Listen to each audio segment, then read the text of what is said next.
الحمد لله وحده والصلاة والسلام على من لا نبي بعده ولا رسول بعده ولا معصوم بعده ولا أمة بعد أمتي ولا كتاب بعد كتابي. أما بعد، أعوذ بالله من الشيطان الرجيم. بسم الله الرحمن الرحيم. ربنا هب لنا من أزواجنا وذرياتنا قرة أعين وجعلنا للمتقين إماما. وقال الله تعالى رب هب لي من الصالحين فبشرناه بغلام حليم. وقال الله تعالى رب اجعلني مقيم الصلاة ومن ذريتي ربنا وتقبل دعاء. ربنا اغفر لي ولوالدي وللمؤمنين يوم يقوم الحساب. قال النبي صلى الله عليه وآله وسلم أدبوا أولادكم على ثلاث خصال: حب نبيكم وحب أهل بيته وتلاوة القرآن، أو كما قال صلى الله عليه وآله وسلم. سبحانك لا علم لنا إلا ما علمتنا إنك أنت العليم الحكيم. اللهم صل على محمد في أول كلامنا، اللهم صل على محمد في أوسط كلامنا، اللهم صل على محمد في آخر كلامنا. درود شریف پڑھ.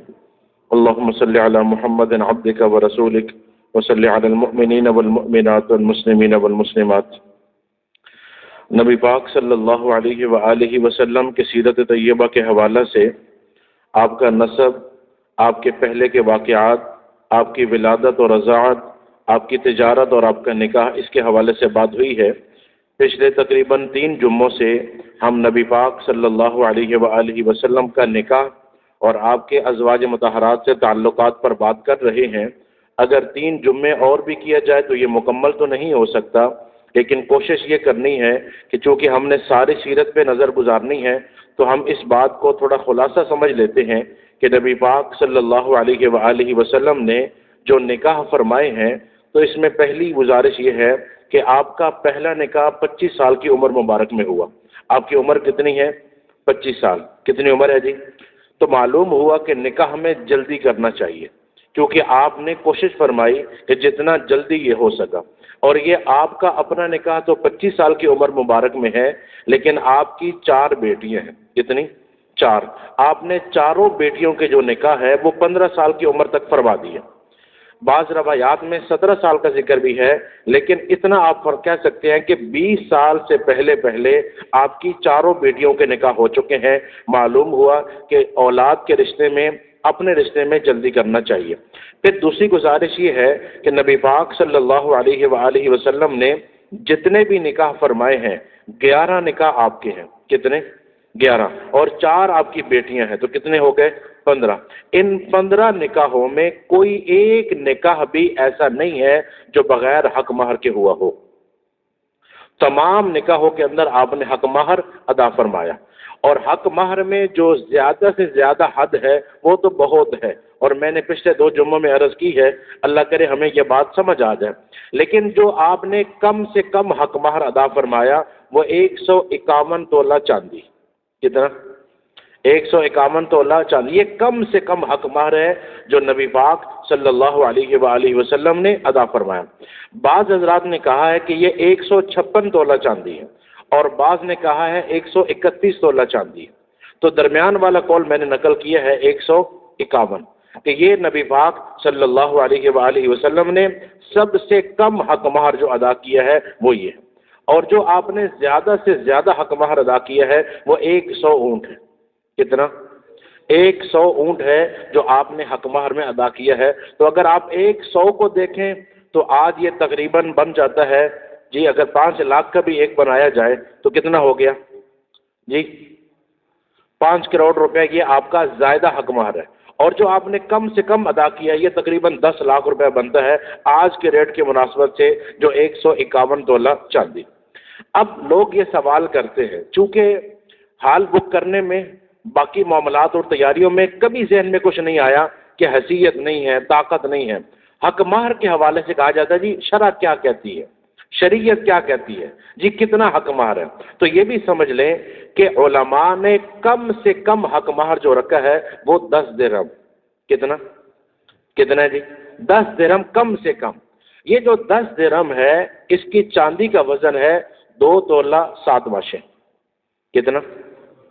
2 تولہ اور 7 ماشے، یہ کم سے کم چاندی، یعنی جو علماء نے کہا ہے، میں نے پہلے وہ یہ سمجھیے گا، یہ اکٹھا نہ ہو جائے، ایک حق مہر میں نے وہ عرض کیا ہے جو نبی پاک صلی اللہ علیہ وآلہ وسلم نے اپنا ادا کیا ہے یا اپنی بیٹیوں کا ادا کروایا ہے، پہلی بات میں نے وہ کی تھی، وہ الگ مسئلہ ہے۔ اس میں زائد سے زائد 100 اونٹ یعنی 5 کروڑ روپے، اور کم سے کم جو ہے وہ 151 تولہ چاندی یعنی 10 لاکھ روپے، یہ جو نبی پاک صلی اللہ علیہ وآلہ وسلم نے خود ادا فرمایا یا آپ نے اپنی بیٹیوں کا ادا کروایا۔ اب میں یہ مسئلہ دوسرا عرض کر رہا ہوں، علماء جو کہتے ہیں کہ کم سے کم حق مہر کتنا ہے؟ 10 درہم۔ کتنا ہے؟ 10 درہم۔ اب 10 درہم میں آپ نے 10 درہم ذہن میں نہیں رکھنے، 10 درہم کیا جو چاندی کا وزن ہے، نبی پاک صلی اللہ علیہ وآلہ وسلم کے زمانہ میں جو سکہ تھا وہ چاندی کا ہوتا تھا، اسے درہم کہتے تھے، سونے کا ہوتا تھا اسے دینار کہتے تھے۔ آج جو کاغذ کی کرنسی ہے اس کی بات نہیں ہو رہی، نبی پاک صلی اللہ علیہ وآلہ وسلم کے زمانہ میں جو چاندی کا درہم تھا اس کا جو وزن تھا میں وہ عرض کر رہا ہوں، وہ 2 تولے 7 ماشے۔ کتنا؟ آج کے ریٹ کی مناسبت سے یہ تقریباً بن رہا ہے 6700 ایک تولے کا، تو یہ 2 تولہ اور 7 ماشا کا جو آج کے مناسبت سے ہے یہ تقریباً 17750 کچھ بنتا ہے، یعنی 18000 آپ ذہن میں رکھے، یعنی کم سے کم حق مہر آج جو اگر کوئی بندہ ادا کر سکتا ہے تو وہ کتنا ہے؟ 18000۔ 18000 آج کتنا ہے جی؟ 18000۔ کتنا جی؟ 18۔ اب اگر کوئی بندہ یہ کہتا ہے جی اتنی بھی حیثیت نہیں ہے تو پھر اس کے لیے حدیث پاک ہے کہ وہ روزے رکھے۔ پریشان ہو گئے؟ وہ روزے رکھے، پھر اگر یہ 18000 بھی نہیں نہ دے سکتا پھر روزے رکھے، پھر یہ نہ کہے کہ جی 1500 2000 5000 اس میں بھی تو نکاح ہو سکتا ہے، وہ روزے رکھے، اس کا حکم ہے۔ مشکات شریف کتاب النکاح میں پہلی روایت ہے کہ جو اے نوجوانوں تم نکاح کرو، یہ تمہارے دین کو کامل کرتے ہیں، تمہاری عزت کی حفاظت کرتے ہیں، تمہارے شرمگاہ اور حیا کی حفاظت کرتا ہے، یہ اچھی بات ہے۔ فرمایا لیکن اگر طاقت نہ ہو تو پھر کیا کرو؟ روزے رکھو۔ جو بندہ حق مہر میں 18-20 ہزار ادا نہیں کر سکتا وہ یہ نہ کہے جی کہ پھر میں نکاح ہی نہ کروں، پھر اب ہم کیا کریں، حیثیت نہیں ہے، اس کے لیے حدیث میں علاج موجود ہے کہ وہ کیا کرے، وہ روزے رکھے۔ تو انشاءاللہ العزیز عقل بھی دکھانے آئے گی اور کام، اور یہ میں نے بارہا آپ کو عرض کیا ہے، حق مہر معاف کرنے کا اختیار والدین کے پاس نہیں ہے، والدین معاف نہیں کر سکتے حق مہر، اور جب تک حق مہر ادا نہ کر دیا جائے خود لڑکی بھی معاف نہیں کر سکتی۔ وہ یہ کہنا کہ میں نے نہیں لینا، یہ وہ معاف نہیں کر سکتی جب تک کہ اس کو ادا نہ کر دیا جائے۔ جب اس کو مالک بنا دیا، جو اس کا حق مہر ہے وہ آپ نے ادا کر دیا، ادا کرنے کے بعد اب وہ اپنے میاں کو واپس کر دیتی ہے، وہ گھر کی کوئی چیز بناتی ہے، وہ اس کا قرض ادا کرتی ہے، اب وہ جو مرضی کرے، اب وہ مالک ہے، لیکن اس کے ہاتھ میں نہیں ہے، اور اسے پتہ ہے مجھے کسی نے دینا بھی نہیں ہے، اور وہ کہتی جی میں معاف کیتا، یہ معافی کا اعتبار نہیں ہے۔ بات سمجھ رہے ہیں؟ یہ الگ الگ مسئلے ہیں۔ ہم کیا کرتے ہیں، سنتے کچھ اور ہیں، سمجھتے کچھ اور ہیں۔ میں عرض یہ کر رہا ہوں، ایک حق مہر جو آپ نے خود ادا کیا یا ادا کروایا، اور ایک حق مہر وہ جو آج علماء کہہ رہے ہیں، اور وہ کیا کہہ رہے ہیں؟ 10 درہم، اور یہ وزن کتنا ہے؟ 2 تولے 7 ماشے، اور یہ کتنی مالیت بن رہی ہے آج کے ریٹ۔ آپ جب بھی نکاح کرتے ہیں اس دن آپ نے پتہ کروانا ہے کہ چاندی کی ریٹ کیا ہے، تو 2 تولے 7 ماشے کا جو ریٹ بنتا ہے وہ آپ حق مہر ادا کریں گے۔ میں آج کی بات کہہ رہا ہوں، یہ 18,000 روپے بنتے ہیں۔ اگر کوئی 18,000 بھی ادا نہیں کر سکتا تو وہ روزے رکھے، وہ بحث نہ کرے، اور آپ کو بھی نہیں ضرورت کہ آپ اس سے بحث کریں۔ اور اس کی سمجھ آج تک مجھے نہیں آئی، یہ کیوں کہا جاتا ہے کہ جی لڑکے والے آتے ہیں تو ہم طے کریں گے؟ کیوں؟ سمجھ رہے کو نہیں؟ یہ کیوں کہا جاتا ہے جی وہ آئیں گے تو ہم بات کریں گے؟ بیٹی آپ کی ہے یا ان کی؟ آپ نے نکاح کر کے دینا یا انہوں نے؟ جب نکاح کر کے آپ نے دینا ہے تو ان کی بات بیچ میں کہاں سے آئی؟ آپ نے ان کو اطلاع کرنی ہے جی ہمارا حق مہر یہ طے ہوا، بس۔ لیکن یہ عجیب بات ہے، ان سے پوچھ کے، اچھا وہ آگے سے اتنے شریف لوگ ہوتے ہیں، جیسے ہی آپ ان کو کہتے ہیں نا ہاں جی کتنا جڑا شرج بنتا ہے، کتنا بنتا ہے؟ 5,000۔ کیا بنتا ہے؟ 32 روپے۔ کیا بنتا ہے جی؟ جو حیثیت ہو، ٹھیک ہے۔ اور اگر مولوی صاحب کی طرف دیکھیں، اگر اللہ کرے کہ مولوی صاحب کو پتہ اور وہ بتا دے کہ شرعی حق مہر کیا ہے، تاکہ 20,000 دینے کے لیے تو تیار ہو جائیں گے۔ یہاں یہ میرج ہال میں نکاح تھا تو مجھے کہتے تھے کہ مولوی صاحب بتائیں، میں نے کہا آپ خود ادا کر لو، جو آپ کا بنتا ہے آپس میں بات کرو، اگر مجھے لگے گا تو میں بتا دوں گا کہ ہاں ٹھیک ہے، مجھ سے نہ پوچھو۔ ادھر ادھر دیکھتے، نہیں آپ بتائیں، آپ پر اعتماد ہے۔ میں نے کہا اچھا، نبی پاک صلی اللہ علیہ وآلہ وسلم نے حضرت فاطمہ الزہرا رضی اللہ تعالیٰ عنہ کا نکاح کیا حضرت علی رضی اللہ عنہ کے ساتھ، اور اس وقت حضرت علی رضی اللہ عنہ کی حیثیت مالی اعتبار سے بہت کمزور تھی، تب آپ نے خیال کرتے ہوئے 151 تولہ چاندی بولی۔ اس وقت جو ہے نا یہ چاندی کا ریٹ 1000 کے قریب چل رہا تھا، تو 1,51,000 روپے بنتا ہے۔ تو میں نے کہا جی آپ یہ جمع کروا دیں، یہ ہے شرعی حق مہر۔ جو آپ کہہ رہے تھے نا شرع جو کہتی ہے، شریعت کا جو حکم ہے، تو یہ کتنا ہے؟ 1,51,000، یہ جمع دیں۔ تھوڑی دیر ادھر ادھر دیکھ کے 10,000 ٹھیک ہے۔ پھر شرع والا لفظ کیوں بول رہے ہیں آپ؟ یہ کیوں بول رہے ہیں کہ شریعت کیا کہتی ہے؟ اب یہ نکال دینا پھر کہ شرع کیا کہتی ہے، آپ کی جو حیثیت آپ دیں۔ اور پھر بعض لوگ تو بدتمیزی پہ اتر آتے ہیں، ہماری بیٹی ہے، ہم دیتے رہیں گے، ہم جانیں یہ کیا ہوا کیسے ہوا اور تم اس پہ دو گے۔ بھائی یہ میرا آپ کا کسی کی مرضی کی بات نہیں ہے، یہ قرآن کا حکم ہے اور اس لڑکی کا حق ہے، یہ آپ نے دینا ہے اسے۔ اور اللہ فرما رہے ہیں کہ قنطارن، اگر ایک خزانے کا ڈھیر بھی دیا جائے یہ بھی حق مہر ہوگا۔ ٹھیک ہے، خیر پھر بات اس طرف نکل آتی ہے، میں جتنا چاہتا ہوں کہ مختصر ہو جائے، بات لمبی ہو جاتی ہے، کیونکہ آج کوئی بندہ یہ ماننے کے لیے تیار نہیں ہے۔ دیکھیں شریعت میں مائیہ کو نہیں تھی، مہندی کو نہیں تھی، رات کو نہیں تھی، کچھ ایسا چراغا نہیں تھا، باراتی کوئی نہیں تھے، جہیز کو نہیں تھا، یہ کچھ بھی نہیں تھا شریعت میں۔ وہ سب کچھ تو ہم نے ایڈ کر لیا ناک رکھنے کے لیے، اور جو شریعت میں تھا حق مہر اس کو ہم نے نکال دیا، چونکہ وہ لڑکی کو دینا پڑ رہا ہے، وہ نکال دیا ہم نے۔ دیکھیں نا میں نے ابھی بتایا 15 نکاح ہیں آپ کے، بیٹیوں کے اور ازواج کے۔ کوئی بندہ کہیں سے تلاش کر کے لے آئے کہ آپ نے کون سے براتیوں کو دعوت دی تھی کہ بارات میں آنا، یا آپ نے ولیمے کے لیے ہی کسی، ولیمہ سنت ہے نا، لیکن آپ نے کسی کو ولیمے کے لیے بلایا ہو کہ آ جاؤ، جو لوگ بیٹھے ہیں بس وہی ولیمے کے شریک ہے، کسی کو دعوت نامہ نہیں کیا کہ فلاں بندے کا انتظار ہے وہ آئے گا تو ولیمہ ہوگا۔ اور پھر ولیمے میں بھی بہت ساری چیزیں جوڑی گئی ہیں، خیر ابھی اس کا وقت نہیں ہے۔ میں عرض یہ کر رہا ہوں کہ نبی پاک صلی اللہ علیہ وآلہ وسلم آپ نے جلد از جلد نکاح کی ترغیب دی ہے، اور آپ کا جو اپنا پہلا نکاح ہوا وہ کتنی عمر میں؟ 25 سال عمر، کتنی؟ 25 سال عمر مبارک میں آپ نے اپنا نکاح فرمایا۔ اور دوسری بات، آپ نے اپنی بیٹیوں کے نکاح 15 سال کی عمر تک فرما دیے، 4 بیٹیاں، چاروں کے نکاح 15 سال کی عمر میں آپ نے فرما دی۔ ہوگی میری بات سمجھ رہے؟ بات سمجھ رہے؟ اچھا، اور دوسرا عرض یہ کیا حق مہر، آپ نے 15 نکاحوں میں حق مہر دیا بھی ہے اور اپنی بیٹیوں کا ادا بھی کروایا ہے، اس میں زیادہ کی حد بھی عرض کر دی ہے اور کم از کم۔ اور آج جو علماء کہتے ہیں 10 درہم وہ کتنا بنتا ہے؟ 2 تولے 7 ماشا 18,000 روپیہ، یہ حق مہر ادا کرنا ہے۔ یہ ہے نبی پاک صلی اللہ علیہ وآلہ وسلم کا نکاح۔ اب اگلی بات سمجھیے گا، 11 نکاح ہیں آپ کے، آپ نے 11 ازواج کے ساتھ ایسا حسن سلوک فرمایا، عدل فرمایا، خیال رکھا، تعلقات نبھائے، ان سے ان کی ضروریات پوچھی کہ 11 کی 11 ازواج یہ کہتی ہیں کہ آپ جیسا شوہر اور کوئی نہیں۔ کتنے نکاح آپ نے فرمائے؟ 11۔ اچھا، اب اس پہ بہت ساری باتیں کی جاتی ہیں، آج کی مغربی تہذیب بھی بہت سارے اعتراض اٹھاتی ہے، اور اب تو مسلمان نوجوان بھی یہ اعتراض کرتے ہیں، لیکن ایک بات سمجھیے گا، اس پر بہت کچھ لکھے ہیں علماء نے۔ سیرت مصطفیٰ، مولانا ادریس کاندھلوی رحمۃ اللہ علیہ کی کتاب ہے سیرت مصطفیٰ، اس میں یہ جو نکاح والا حصہ ہے نا، اس کے سارے سوالوں کے جوابات دیے گئے کہ آپ نے زائدہ نکاح کیوں فرمائے۔ لیکن میں جو اپنی بات عرض کر رہا ہوں آپ اس کو ذرا سمجھیے گا۔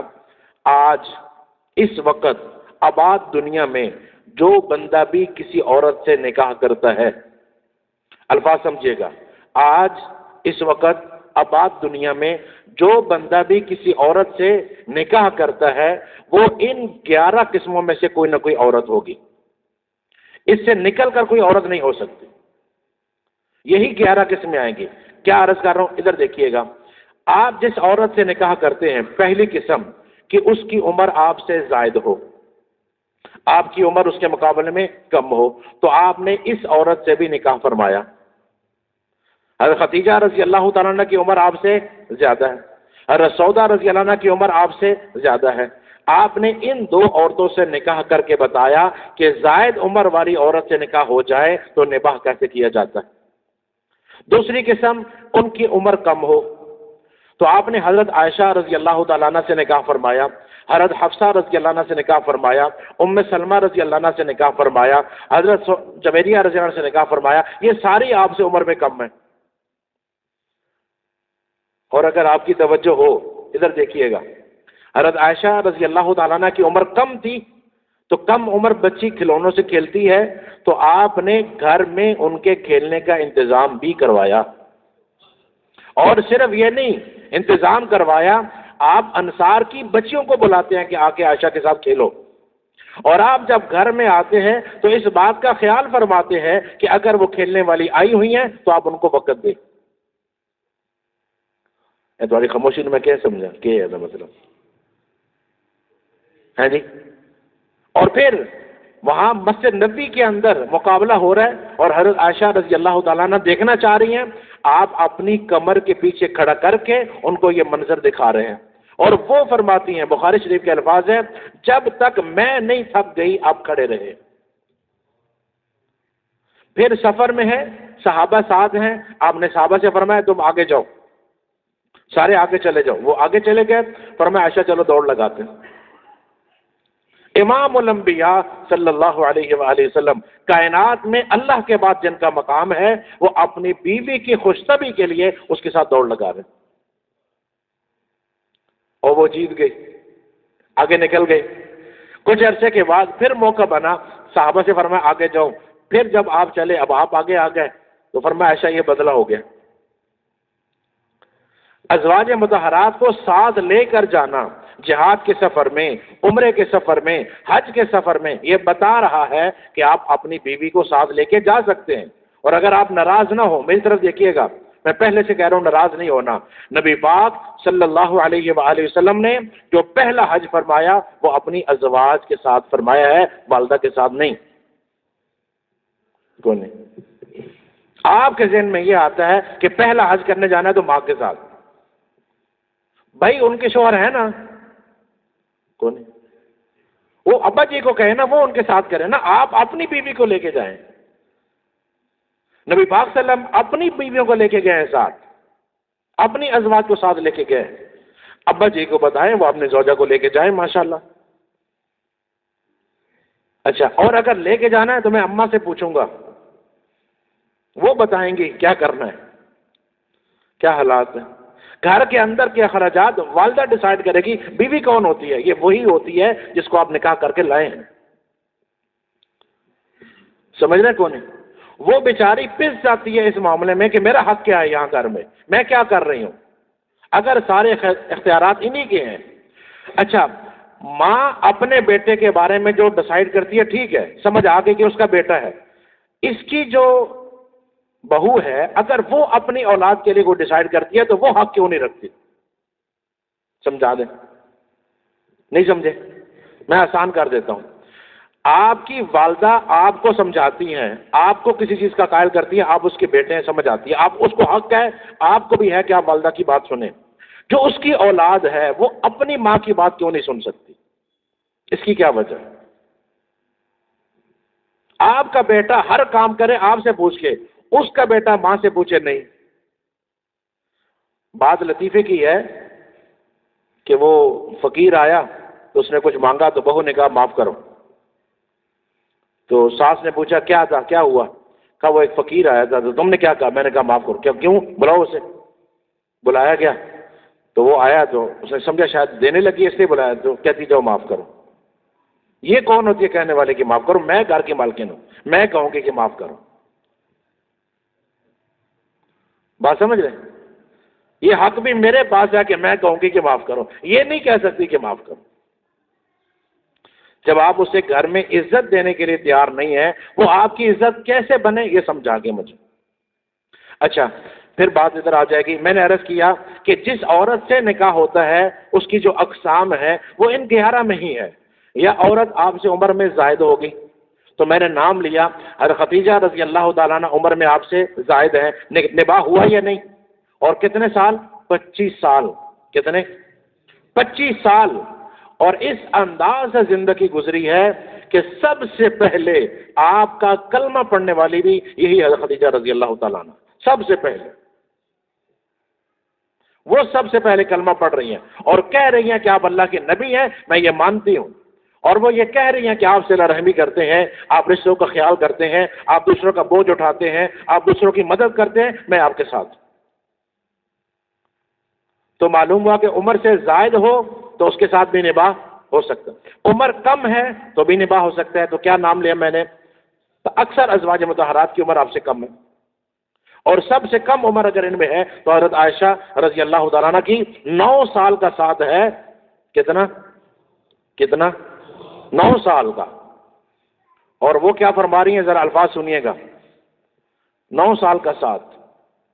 آپ نے فرمایا عائشہ جب تم راضی ہوتی ہو تب بھی مجھے پتہ چل جاتا ہے، جب تم ناراض ہوتی ہو تب بھی مجھے پتہ چلتا ہے. کون نوٹ کر رہا ہے؟ آپ کیا کہتے ہیں جی میں سارا دن ملازمت میں، دکان میں، کاروبار میں پھنسر ہوں، اب میں یہ بھی نوٹ کروں کہ یہ کب راضی ہے تو کب. ان کا تو عادت ہے رونا، یہ تو ہر ٹائم روتی رہتی جی. امام الانبیاء صلی اللہ علیہ آپ نوٹ فرما رہے ہیں اور فرما رہے ہیں عائشہ مجھے پتہ چلتا ہے تم کب راضی ہو کب ناراض. کہا جی کیسے؟ فرمایا جب تم راضی ہوتی ہو تو کہتی ہو رب محمد کی قسم، اور جب ناراض ہوتی ہو تو کہتی ہو رب ابراہیم کی قسم. کس کی قسم؟ رب ابراہیم کی. یہ الفاظ بتاتے ہیں کہ اب تم مجھ سے ناراض. اب وہ عرض کرتی ہیں یا رسول اللہ صلی اللہ علیہ وسلم نام چھوڑتی ہوں محبت ویسی کی ویسی ہوتی ہے. تو آپ نے کم عمر والی عورت سے بھی نباہ کر کے دکھایا. تیسری قسم وہ عورت جس کی پہلے اولاد ہو اس کے ساتھ نکاح ہو، آپ نے نباہ کر کے دکھایا.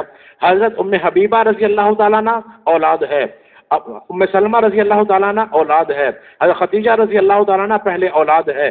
ان ازواج کی اولاد تھی اور پھر آپ نے نباہ کر کے دکھایا. معلوم ہوا کہ وہ عورت جو پہلے خامن سے بچے لے کر آئے اس کے ساتھ بھی آپ نے نباہ کیا. کتنی قسمیں ہو گئی؟ 3. چوتھی قسم اس عورت سے نباہ کرنا جو آپ کے خاندان کی ہو، آپ کے اپنے خاندان سے ہو، قبیلے سے ہو. حضرت زینب بنت جحش رضی اللہ تعالیٰ عنہ قبیلے سے ہے، حضرت خدیجہ رضی اللہ تعالیٰ عنہ آپ کے قبیلے سے ہیں، آپ ان سے نباہ کر رہے ہیں. اور اس عورت سے جو باہر سے آئے، حضرت جویریہ رضی اللہ تعالیٰ عنہ باہر سے آئی، حفصہ رضی اللہ تعالیٰ عنہ باہر سے آئی، ماریہ قبطیہ رضی اللہ تعالیٰ عنہ باہر سے آئی ہیں، آپ نے ان سے بھی نباہ کر کے دکھایا. تو اپنے قبیلے کی عورت، اپنے خاندان کی عورت اس سے بھی نباہ ہے، اور خاندان کے باہر کی ہے اس سے بھی آپ نے نباہ فرمایا. پھر چھٹی قسم وہ عورت جس کے ہاں اولاد ہوتی ہو اور وہ عورت جس کے ہاں اولاد نہ ہوتی ہو. خدیجہ رضی اللہ تعالیٰ عنہ ان کے ہاں اولاد ہوئی، آپ نے ان سے بھی نباہ کر کے دکھایا. اور حضرت عائشہ رضی اللہ تعالیٰ عنہ باقی سے اکثر ازواج ان کے ہاں اولاد نہیں ہوئی، 9 سال 5 سال 8 سال 4 سال 2 سال ان کے ساتھ گزرا ہے، اولاد نہیں ہوئی ہے، پھر بھی آپ نے نباہ کر کے دکھایا ہے. اور اگر آپ اجازت دیں ادھر میری طرف دیکھیے گا، حضرت عائشہ رضی اللہ تعالیٰ عنہ کو ایک دن لگا کہ آپ امام الانبیاء ہیں، امام الرسل، خاتم النبیین، اللہ کے حبیب ہیں.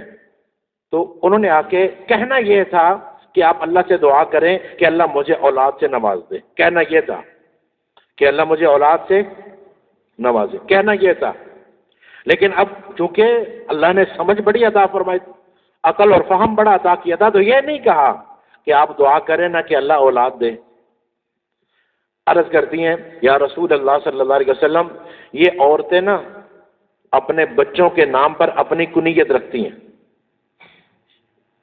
عورتیں بچوں کے نام پر اپنی کنیت، میرا بھی جی چاہتا ہے کہ میں بھی کنیت رکھوں. کیا مطلب؟ اولاد ہو، میرا یہ جی چاہتا ہے. لیکن یہ نہیں کہا کہ آپ اللہ سے دعا کریں کہ اللہ اولاد دے دے، کہ میں یہ چاہتی ہوں کہ میں بھی اپنی کنیت رکھوں. اچھا، آج اگر آپ کسی کو بتاتے ہیں، کوئی بزرگ ہے، کوئی نیک ہے، کوئی نمازی ہے، کوئی مولوی صاحب ہے، کوئی پیر صاحب ہے، کچھ بھی ہے، آج اگر آپ اسے بتاتے ہیں، کہتا جی ابھی دعا کرتے ہیں، ابھی ہو جاتا ہے۔ اور یہ امام الانبیاء صلی اللہ علیہ وسلم وہ ہاتھ اٹھاتے ہیں، اب اس پر سینکڑوں واقعات ہیں کہ آپ کے ہاتھ اٹھانے سے پھر اللہ نے نتیجہ کب اور کتنے جلدی اتارا ہے۔ تو آپ نے یہ نہیں فرمایا کہ اچھا میں ابھی دعا کر لیتا ہوں، یہ نہیں فرمایا کہ اچھا یہ پڑھا کرو تو اولاد ہو جائے گی، ایسا ایسے کرو گے، یہ نہیں۔ آپ نے فرمایا عائشہ یہ جو اسماء تیری بہن ہے، اسماء بنت ابی بکر رضی اللہ تعالیٰ عنہ، ان کا نام لیا، یہ جو اسماء آپ کی بہن ہے ان کا بیٹا ہے نا عبداللہ؟ کہا جی۔ فرمایا خالہ بھی ماں ہی ہوتی ہے، تم اپنی کنیت رکھو ام عبداللہ، اپنی کنیت کیا رکھو؟ ام عبداللہ۔ اب یہ تمہارا بیٹا ہے، یہ کنیت رکھوا دی آپ نے، بات سمجھ رہے ہیں؟ اب آج کیا ہوتا ہے، اگلے دن بھی مجھے ایک میسج آیا کہ ایک بچہ ہے، یہ کوالیفیکیشن ہے، یہ تعلیم ہے، یہ تجارت ہے، تو اس کا نکاح کرنا ہے، اور نیچے چھوٹا سا لکھا ہوا ہے کہ پہلے شادی شدہ ہے، اولاد نہ ہونے سے دوسری شادی کر رہے ہیں۔ یہ اعتراض نہیں میں کر رہا ہوں، میں گزارش یہ کر رہا ہوں کہ اگر باقی چیزیں بڑی لکھی جا سکتی ہیں تو اس کو کیوں نہیں لکھا جا سکتا؟ ٹھیک۔ اور جب 1 سال 2 سال گزر جاتے ہیں تو جوڑا کیا کہتا ہے جی ہمیں تو پریشانی نہیں، خاندان والے نہیں جینے دے رہے۔ ہر بندہ بات کر رہا ہے، عورتیں کیا، مرد کیا، چھوٹے کیا، سب بات کر رہے ہیں کیا ہو گیا، کیوں نہیں ہے؟ تو کسی کے ہاتھ میں ہے؟ کوئی دے سکتا ہے، کوئی روک سکتا ہے؟ نہیں۔ یَهَبُ لِمَن یَشَاءُ إِنَاثًا وَيَهَبُ لِمَن یَشَاءُ الذُّکُورَ، وہ جسے چاہے بیٹیاں دے، جسے چاہے بیٹے دے۔ اَوْ يُزَوِّجُهُمْ ذُكْرَانًا وَإِنَاثًا، جسے چاہے بیٹے بھی دے بیٹیاں بھی دے۔ وَيَجْعَلُ مَن يَشَاءُ عَقِيمًا، اور جسے چاہے پان چھوڑ دے۔ یہ اختیار کس کے پاس ہے؟ صرف اللہ ہی کے پاس۔ کس کے پاس ہے؟ صرف اللہ ہی کے پاس، کسی اور کے پاس یہ اختیار نہیں۔ لیکن آپ نے زندگی بھر 9 سالوں میں کبھی تانا نہیں دیا کہ تمہارے ہاں اولاد نہیں ہوتی، بات سمجھ رہے؟ تو آپ نے ان عورتوں سے بھی گزارا فرمایا جن کے ہاں اولاد ہے، ان کے ساتھ بھی نباہ، اور جن کے ہاں اولاد نہیں ہوئی ان کے ساتھ بھی نباہ۔ پھر اگلی قسم یہ ہے کہ پہلے سے مسلمان ہے، ان سے بھی آپ کا نکاح ہوا۔ حضرت عائشہ رضی اللہ تعالیٰ نے آنکھیں اسلام میں کھولی ہے، ان سے بھی، اور ان سے بھی آپ کا نکاح ہوا جو پہلے مسلمان نہیں تھی، آپ نے ان کو مسلمان کرنے کے بعد ان سے نکاح فرمایا۔ پھر ان سے بھی نکاح فرمایا جو آزاد ہیں، اور ان سے بھی نکاح فرمایا جو پہلے غلام تھی، آپ نے آزاد کر کے نکاح کیے۔ آپ پورے کائنات میں دیکھیں، یہی 11 قسمیں آپ کے سامنے آئیں گی کہ جو آدمی نکاح کرتا ہے، عمر کم یا عمر زیادہ، اولاد پہلے سے ہے یا نہیں، شادی شدہ ہے یا غیر شادی شدہ، مطلقہ ہے یا اس کا شوہر فوت ہوا ہے، خاندان کی ہے یا باہر خاندان سے، پہلے مسلمان ہے یا اب مسلمان ہوئی ہے، آزاد ہے یا بالغ، اس کے علاوہ اور کوئی قسم نہیں ہے۔ لیکن نتیجہ ایک ہے کہ سب کی سب تعریف کرتی ہیں کہ آپ جیسا شوہر کوئی نہیں۔ بات سمجھ رہے؟ اس کے لیے کرنا کیا ہے؟ کوئی مشکل نہیں ہے، کچھ بھی مشکل نہیں ہے۔ فرمایا عدل کرنا ہے۔ کیا کرنا ہے؟ عدل۔ قرآن پاک میں فرمایا نا، مثنی و ثلاث و رباع فإن خفتم ألا تعدلوا فواحدة، اگر تمہیں ڈر ہے نا کہ تم ان کے درمیان عدل نہیں کر سکتے، پھر ایک نکاح کرو۔ تو قرآن نے شرط کیا رکھی؟ 1 ہے، 2 ہے، 3 ہے یا 4؟ شرط کیا ہے؟ عدل۔ کیا ہے جی؟ بولیے گا لفظ کیا ہے؟ عدل۔ اب یہ عدل کیا ہے؟ تو قرآن نے کہا ان اللہ یأمر بالعدل، اللہ تمہیں عدل کا حکم دیتے۔ کس کا حکم دیتا ہے اللہ؟ کس کا حکم؟ آج صرف ایک یہ میرا سوال لے کے جائیں، صرف ایک سوال لے کے جائیں۔ 99 ہجری میں، یعنی 100 ہجری میں، حضرت عمر بن عبدالعزیز رحمۃ اللہ علیہ نے جمعے کے خطبے میں یہ آیت داخل کروائی تھی، 100 ہجری میں۔ کون سی آیت؟ ان اللہ یأمر بالعدل والاحسان وایتاء ذی القربى وینہی عن الفحشاء والمنکر والبغی۔ 3 کاموں کے کرنے کا اللہ نے حکم دیا اور 3 سے اللہ نے روکا۔ یہ کب داخل ہوا؟ 100 ہجری میں۔ کب داخل ہوا؟ 100 ہجری میں یہ جمعے کے خطبے میں داخل ہوا، اور آج 1447 میں، یعنی 1300 سال گزر چکے ہیں۔ کتنے؟ 1300 سال گزر چکے ہیں، ہر سال میں 52 جمعے آ رہے ہیں، اور ہر مکتبہ فکر کا امام اسپیکر میں یہ آیت پڑھتا ہے ان اللہ یأمر بالعدل والاحسان وایتاء ذی القربى وینہی عن الفحشاء والمنکر والبغی. اور ہماری غفلت کی اتنی انتہا ہے کہ آج تک ہم نے یہ بھی کوشش نہیں کی کہ یار 6000 سے زائد قرآن کی آیات ہیں، یہی آیت ہر امام کیوں پڑھتا ہے پتہ تو کریں. جی کبھی خیال آیا؟ اور عبداللہ بن مسعود رضی اللہ عنہ فرماتے ہیں کوئی ایسی خیر کی بات نہیں ہے، کوئی ایسی شر کی بات نہیں ہے جو اس آیت میں بیان نہ کی گئی ہو. ساری خیریں اس آیت میں جمع ہیں اور سارے شرور اس آیت میں ہیں، سب کچھ اللہ نے اس آیت میں بیان کیا، صرف ایک آیت. لیکن آج ایک مسلمان جو 20-25 سال سے نمازی ہے، اور اگر آپ ناراض نہ ہو تو آج تو مسلمان کا دین سے یہ تعلق بھی نہیں ہے کہ ایک دن میں اذان کتنی دفعہ ہوتی ہے؟ جی کتنی دفعہ؟ تو یہ 5 دفعہ اذان کا مطلب کیا ہے؟ آج تک کسی نے یہ کوشش نہیں کی کہ اذان کے الفاظ کا ترجمہ ہی سمجھ لے. جی مجھے لوگ کہتے ہیں نا وظیفہ بتا دیں کہ نمازی بن جاؤں، تو میں تو ایک ہی جملہ کہتا ہوں، پہلی بات تو یہ کہ اپنے والد سے سوال کرو اس نے آپ کو نماز کا کیوں نہیں کہا. کس سے سوال کرو؟ کس سے؟ وہ آگے سے جواب دیتا ہے جی وہ خود نہیں پڑھتے. تو میں جواب مل گیا کہ آپ نمازی کیوں نہیں ہو کہ گھر میں ماحول نہیں ہے. آج آپ یہ سمجھتے ہیں نا جی میں نے بچے کو کہا ہے، میں نے 3 دفعہ کہا ہے، میں نے 20 دفعہ کہا ہے، میں نے 100 دفعہ کہا ہے. آج آپ یہ کہتے ہیں. حضرت سیدہ فاطمہ الزہرا رضی اللہ تعالیٰ عنہ امام الانبیاء صلی اللہ علیہ وسلم کی بیٹی ہیں، پوری رات ایک سجدے میں گزار دیتی ہیں، ساری رات عبادت کرتی ہیں، لیکن آپ پھر بھی ہر صبح فجر سے پہلے ان کے گھر کے پاس جاتے ہیں اور بتاتے ہیں کہ اے گھر والوں نماز کا وقت ہو چکا ہے. ہر روز.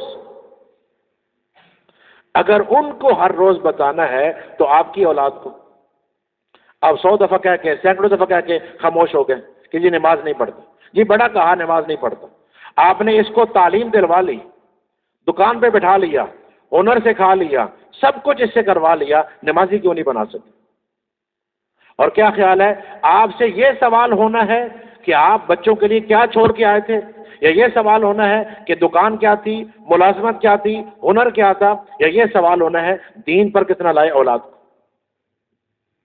جی تو خدا کے لیے اپنی اولاد کو نمازی بنائیں. کیا کہہ رہا ہوں؟ اولاد کو نمازی بنائیں. یہ نہ سوچیں کہ وہ آگے سے کیا جواب دیتے ہیں. آپ ان کے سامنے نماز پڑھیں گے، نماز کا کہیں گے. اب الفاظ آپ کے ہیں کہ آپ کن الفاظ سے دعوت دیتے ہیں، کیسے الفاظ سے کہتے ہیں. نبی ایک میں بات عرض کر کے ختم کرتا ہوں. حضرت عبداللہ بن عمر رضی اللہ تعالیٰ عنہما، اب آپ ان کو خود فرما دیتے نا کہ عبداللہ بن عمر تہجد پڑھا کرو، یہ آپ خود فرما دیتے تو وہ شروع کر لیتے. لیکن آپ نے ایسا نہیں کیا کہ عبداللہ بن عمر تہجد پڑھا کر، یہ نہیں. آپ نے لوگوں میں بیٹھ کے فرمایا ابن عمر بہت اچھا ہے اگر وہ تہجد بھی شروع کر لے. ابن عمر بہت اچھا ہے اگر وہ تہجد بھی شروع کر لے. پھر اس کے بعد ان کی نہیں رہی تہجد. کتنا آسان جملہ ہے، بہت اچھا ہے.